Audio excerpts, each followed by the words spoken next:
Bonjour, nous allons réaliser aujourd'hui une petite carte format 10 par 15. Donc du coup, c'est surtout une carte toute simple, hein, de remerciements, de vacances, de tout ce que vous voulez. Donc pour ça, on va utiliser plusieurs techniques, notamment avec la pâte structure pour obtenir cet effet 3D. Parce que du coup, en fait, on est sur quelque chose qui est sur la hauteur. C'est grâce à la peinture qu'on obtient ce résultat. Donc soit on l'obtient à partir des peintures comme celle-ci, donc là c'est le cas en fait, j'utilise la peinture verte, soit sinon je vais vous montrer une autre technique, donc à partir de la pâte texture 3D qu'on a déjà utilisée sur d'autres projets, et des paillettes, ce qui fait que du coup on n'aura pas forcément des paillettes partout, on va en mettre que à certains endroits. Donc on va voir ça ensemble tout à l'heure. Donc je vais travailler, en fait j'ai envie de faire une carte d'hiver, donc à partir de photos de neige. Donc là, j'ai utilisé le dies de découpe, enfin, du moins le tampon note végétale qui fait partie du kit précédent, donc on a déjà travaillé avec. Donc j'aime beaucoup ce petit Polaroid dans lequel j'ai collé une photo à l'intérieur, en fait. Donc c'est pas du tout un dies, hein. On va le tamponner, on va le découper tout simplement pour rajouter une petite photo et donc des mots. Donc là, c'est matrice de découpe lettres. Et là, c'était carrément un mot, le mot bonheur qui fait partie. Là, par contre, de ces matrices de découpe, donc c'était juste un mot. Elles sont sorties l'année dernière, elles étaient très chouettes, donc il y a plein de mots qui sont passe-partout, donc c'est pour ça que je les aime bien. Et là, comme on est sur hiver, je suis retombée sur ces matrices de découpe que j'ai très peu utilisées, mais que je trouve du coup tout à fait adaptées au projet qu'on va faire maintenant. Donc voilà, je vais utiliser tout ça. Il vous faut bien entendu, pour pouvoir réaliser ce genre de déco, il vous faut un gabarit également. Donc là, je suis partie sur quelque chose d'assez étoilé, puisqu'on est sur un thème hiver à la neige. Voilà. La spatule pour pouvoir étaler notre pâte 3D. Et puis c'est parti. Donc il vous faut, pour démarrer, un papier. Alors moi, j'ai pris bleu, puisque j'avais déjà travaillé celui-ci en blanc. Donc là, j'ai choisi bleu pour mes photos de neige. Donc il vous faut un papier un peu cartonné. Il vous faut un 10 par 15. C'est de la carterie, donc il vous faut quelque chose qui tienne un peu la route. Pas sur un papier fin, ça marche pas. Quelques petites paillettes justement pour pouvoir en mettre à certains endroits et pas n'importe où. Et la pâte 3D, et c'est parti, on y va. Comme pour n'importe quel travail au pochoir, on va utiliser du scotch repositionnable pour que justement notre gabarit texture n'aille pas se promener sur la page, parce que je ne veux décorer que cette partie là en bas en pâte 3D. Je n'en veux pas partout, je n'en veux que là en bas. Donc d'une, ça me permet de protéger cette partie-là si éventuellement je déborde, mais surtout c'est pour pas que mon gabarit se balade, et en même temps ça va tenir tout ce petit monde par ma plaque. Donc la pâte texture, alors la mienne du coup la dernière fois elle avait un petit peu, elle avait une tendance un peu granuleuse, donc on va regarder un peu ce qu'elle dit. Ouais, elle a gardé cette texture granuleuse. Donc ça peut être dû à des variations de température, ça peut être dû à pas mal de choses. Alors après, on peut aimer ce côté un peu granuleux. On dirait qu'elle fait... En fait, ça donne un côté mousseux. Je ne sais pas si vous voyez, pas vraiment, mais elle fait quelque chose de très mousseux. À la rigueur, je vais peut-être la garder comme ça. Et donc là, on y va, hein, à la truelle, et on tartine. L'idée, c'est de ne pas forcément avoir quelque chose de très rectiligne. Juste, il m'en faut, voilà, bien en bas.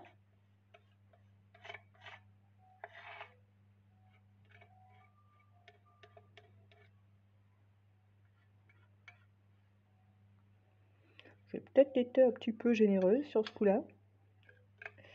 C'est pas très grave. Du coup, ça va peut-être me permettre, voilà, de remonter un peu plus haut sur mon image, sur ma carte.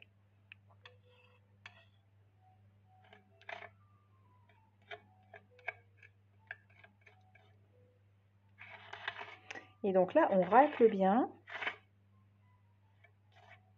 mais surtout on en laisse un peu partout. Ok.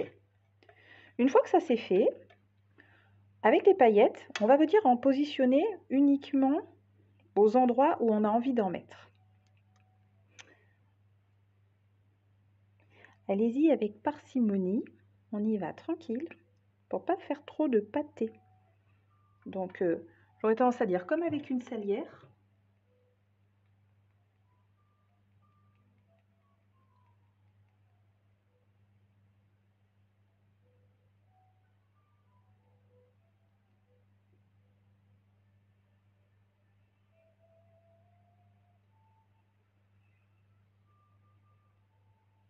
Voilà, j'en ai pas mis partout, vraiment c'est volontaire.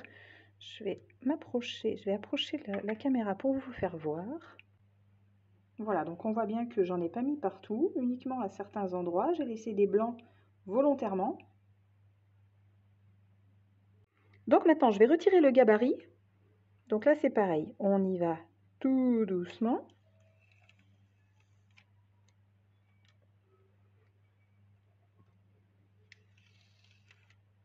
Pour pouvoir laisser la carte sécher gentiment.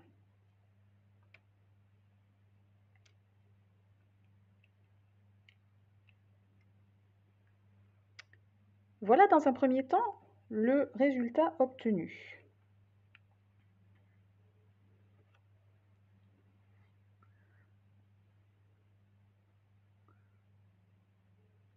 Et effectivement, ce blanc, en fait, l'avantage qu'on a sur cette pâte texture, c'est c'est un vrai blanc.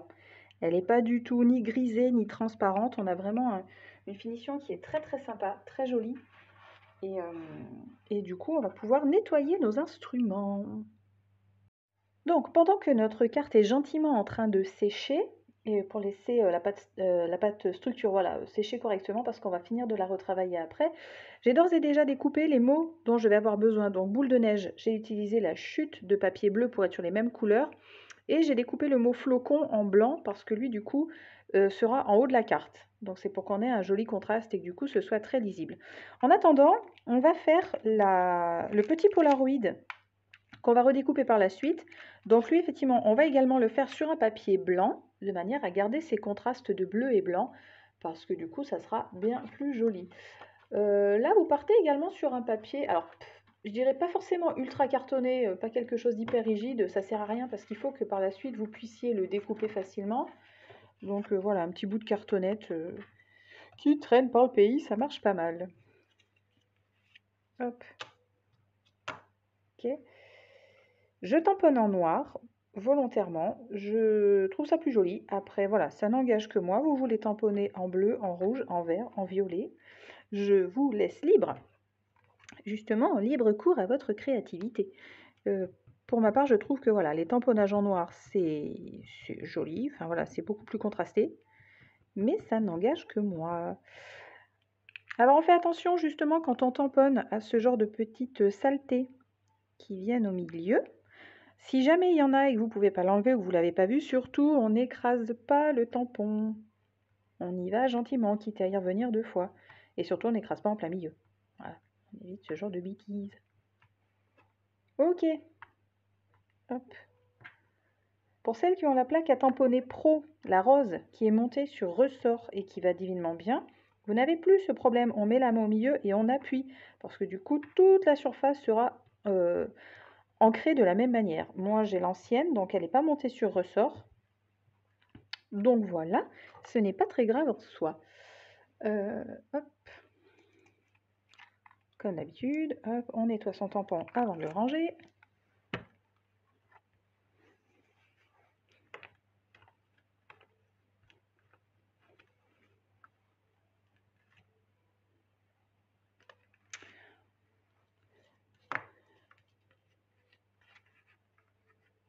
Et donc là, je vais le détourer et choisir la photo que je vais mettre à l'intérieur. Donc pour réaliser la découpe dont je vais avoir besoin pour mettre à l'intérieur de mon Polaroid, il me faut un carré de 3,5 par 3,5. Donc volontairement, prenez une photo qui a été cadrée large. Par exemple sur la mienne, il y a beaucoup de monde, mais ce qui m'intéresse, moi, c'est les 2 petits loups là au milieu. Donc du coup, j'ai largement de quoi faire un carré de 3,5 sur 3,5 sur eux. Si vous prenez une photo qui est cadrée plus près, vous aurez des soucis parce que du coup, 3,5, ça ne passera pas. Donc on y va. Et alors là, on coupe franco. Vous pouvez y aller vous pouvez y aller gentiment. Parce que 3,5 en soi, c'est pas si grand.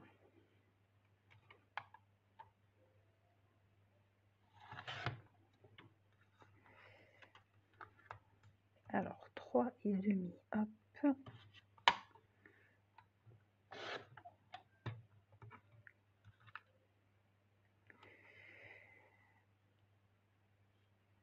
Je vais garder de ce côté.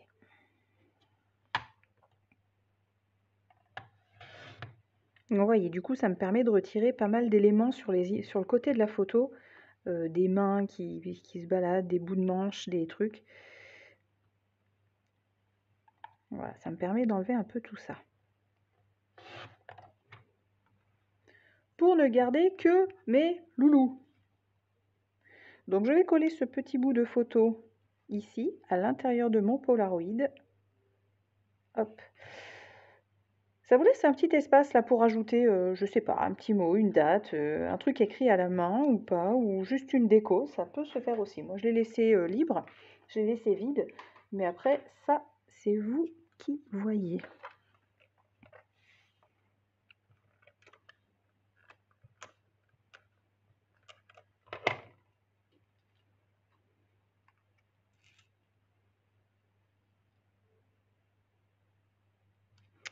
Voilà, donc notre première déco est en place.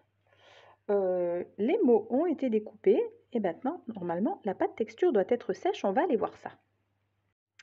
Voici donc notre carte. Donc pour ma part, elle n'était pas sèche parce que j'en ai mis une bonne épaisseur. Donc j'ai fini de la faire sécher avec un petit séchoir, la chaufferette quoi en fait, qui permet de faire les embossages à chaud. Donc du coup, alors je sais pas si on le voit bien, mais bon, moi voilà, ouais, si on le voit bien quand même, hein. Voilà, moi j'y suis allée franco, on a une bonne épaisseur quand même de matière, donc voilà, il faut un peu de temps pour que ça sèche. Donc si chez vous c'est pas sec, soit vous le séchez un peu à la machine, soit sinon vous attendez, vous le posez sur le radiateur et on verra ça demain matin, ça marche aussi pas mal. Sinon, en attendant, donc notre photo sera placée là, ici dans le coin, le mot flocon arrivera là en haut. J'ai voulu faire voir, on va le mettre en deux couleurs. Et donc du coup, boule de neige, voici pourquoi je les voulais en bleu, pour que du coup ils ressortent sur notre...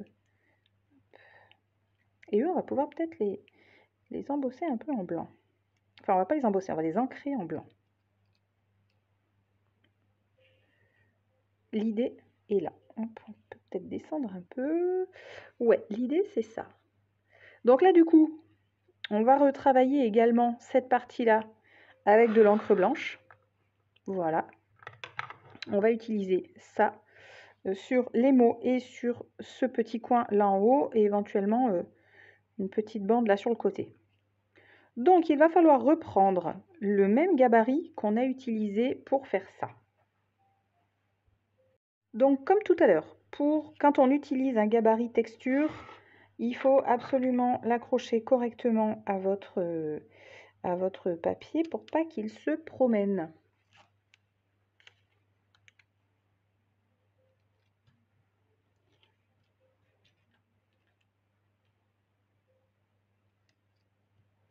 Tout en sachant que la partie qui nous intéresse, c'est essentiellement là le haut. Je vais peut-être pas le mettre là, c'est peut-être pas une bonne idée. Voilà. Donc là, on travaille avec l'encreur blanc et le petit pinceau, la brosse qui va avec. Donc comme d'habitude, une fois qu'on a mis son encre, on décharge sur le scotch pour enlever le surplus. Et après, on va brosser gentiment en partant du coin et en faisant des petits ronds.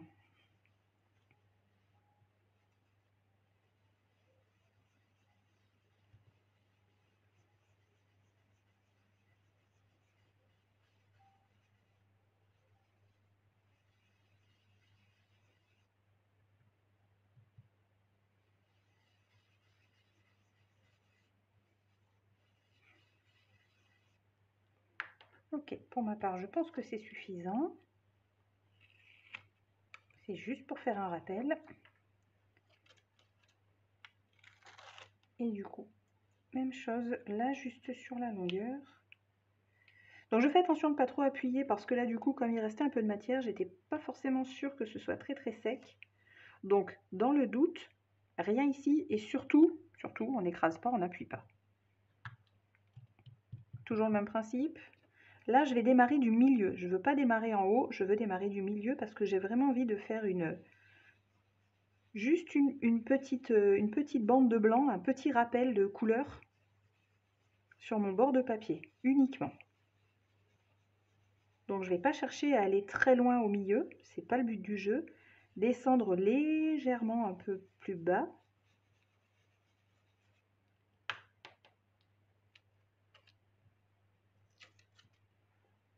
Voilà, pour ma part, ça me convient comme ça. Si pour vous l'effet n'est pas assez marqué, n'hésitez pas à en rajouter. Et là, je vais pouvoir coller ma photo. Je la collerai après parce que je préfère attendre de savoir. Donc là, du coup, pour l'instant, je vais... Alors, on va rajouter un petit peu de blanc sur le bas des mots.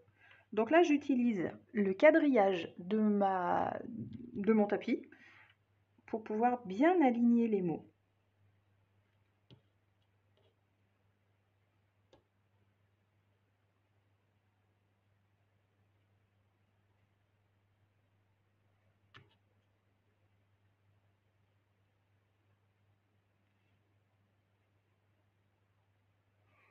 Ensuite, je vais réutiliser le scotch qui m'a permis de faire mon ancrage.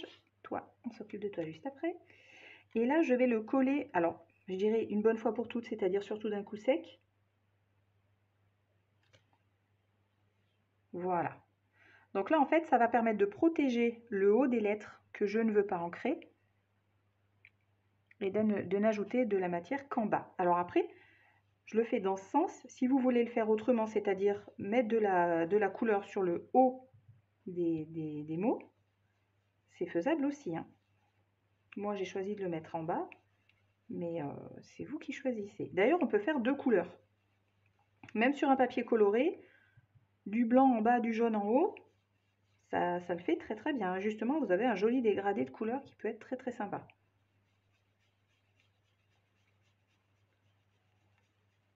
On est sur une encre blanche, donc faut pas hésiter à en mettre suffisamment pour que ça reste bien visible et qu'on voit bien la démarcation sur nos mots.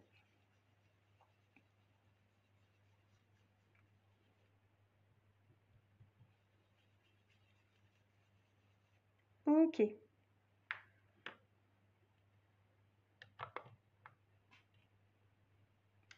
Je vais le garder collé. C'est juste parce que c'est plus pratique pour le retourner. Là, je vais utiliser mon feutre colle pour pouvoir mettre de la colle partout sur mes petits mots. Si vous n'avez pas de feutre colle, il existe les petites pipettes de colle qui permettent d'être précises. Un chouille plus long à mon sens. Avec le feutre, ça va tellement plus vite. Et ces feutres-là existent aussi en version stylo bille. Donc on a la bille de colle. Donc la bille de colle, elle est pratique quand vous avez quelque chose de très précis sur des feuillages par exemple, où il faut prendre un peu le temps et surtout parce que voilà, c'est très précis et qu'on ne veut pas en mettre partout. Mais là, sur des mots comme ceux-là, le feutre colle fonctionne très bien. Je récupère donc mon mot. Attention à ne pas le déchirer.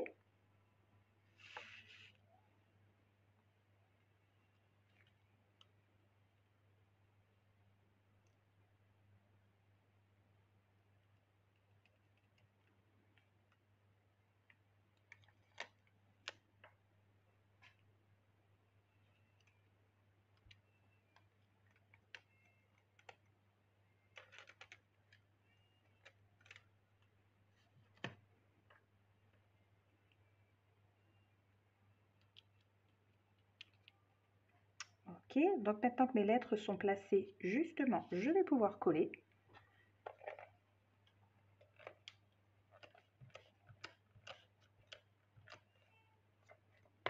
Nul besoin d'en mettre trop. C'est un papier qui est légèrement cartonné, il n'est pas lourd, donc ça ne sert à rien d'en mettre trop. Légèrement à cheval sur notre, je vais y arriver, pas de structure, voilà. Et il ne restera plus que le mot flocon à coller quelque part par là. Alors après, au choix, soit on le laisse en blanc, je l'avais volontairement pris en blanc pour qu'il ressorte bien, et je trouve qu'il ressort très très bien. Après, on peut refaire la même technique, bah justement, allez, je vais vous montrer comme ça. Ça vous permettra de voir. Même principe, mais là, justement, on va le colorer dans l'autre sens, c'est-à-dire bleu au-dessus, et on va laisser le bas du mot. On va prendre un petit scotch qui va mieux, le mien est un peu fatigué. Hop, je vais reprendre ma grande bande, ce sera fait. Donc, on va colorer cette fois-ci le haut du mot. Utilisez toujours votre votre planche à découper, c'est bien plus simple, vous êtes sûr d'être droite. Ok.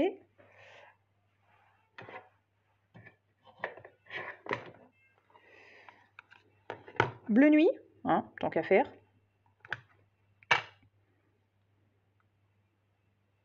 Et encore une fois, même principe, on commence par décharger le surplus sur le scotch, il y en a toujours un peu. Et après, eh ben on y va et on tartine. Ah, il a bougé, c'est que j'ai mal scotché. On appuie bien sur ce scotch pour pas qu'il se promène.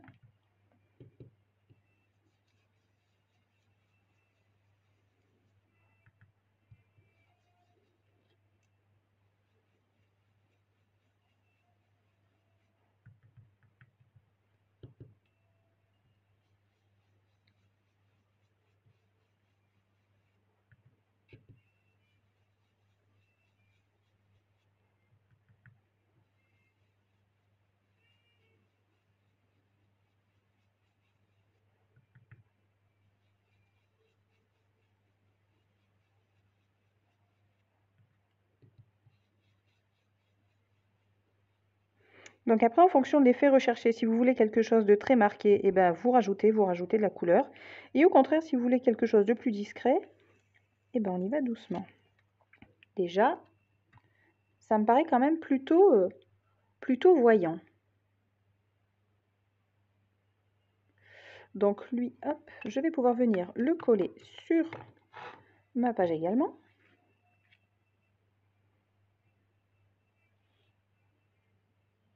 Voilà, il peut arriver gentiment là en haut. Ce qui en soi me paraît très très chouette. Allez, même opération que tout à l'heure, toujours avec mon feutre colle. Tenez bien, surtout tenez bien votre découpe quand vous utilisez le stylo, le feutre colle, le stylo colle ou n'importe quel type de colle, soit dit en passant. Tenez bien votre découpe, qu'elle ne se plie pas. On est par endroits, voilà précisément, sur des endroits où c'est très fin.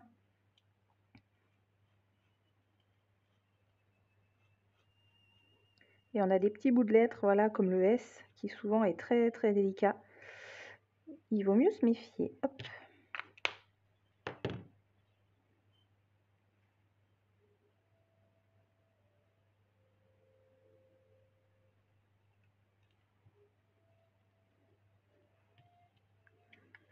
Et voici notre carte terminée. Donc on voit bien les doubles couleurs sur chaque lettre, enfin sur chaque mot du moins.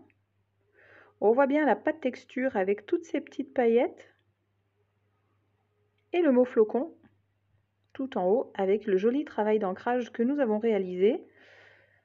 Donc là du coup c'est une carte que vous pouvez presque envoyer telle quelle ou sinon la coller en fait sur une carte double. Je vous montre. Voilà, ce genre de carte par exemple qui est parfois toute prête ou même vous avez un papier que vous souhaitez utiliser. Il suffit de la coller par-dessus. Alors mes papiers à moi en 10-15 sont toujours un poil grands. Donc il vous suffit de retirer à peu près 5-6 mm là en bas et de coller ça sur votre carte. Ça fait un joli cadeau, ça fait un joli souvenir à envoyer. Un petit mot à l'intérieur, souvenir de nos vacances, souvenir de voilà, d'un bon moment. Vous avez la photo d'une bataille de boules de neige épique. Ça fera super plaisir à la personne qui la reçoit. Vous avez vu, c'est une carte très rapide. Elle prend peu de temps à faire. Elle ne nécessite pas forcément beaucoup de matériel. Juste voilà, des petits mots à découper. Ou si vous n'avez pas de mots à découper, ça marche aussi avec les pochoirs. On a des pochoirs avec des lettres, donc rien ne vous empêche à vous de faire votre propre pochoir, votre mot personnalisé. Ou si vous avez sur certains tampons, sur certaines planches de tampons, on a des mots qui sont déjà tout écrits. Moi, je prends celui-là au hasard, hein. Mais vous avez voilà des mots, une belle étiquette tamponnée avec le mot dessus, ça marche très bien. Voilà. Eh bien écoutez, à vous de jouer. À bientôt.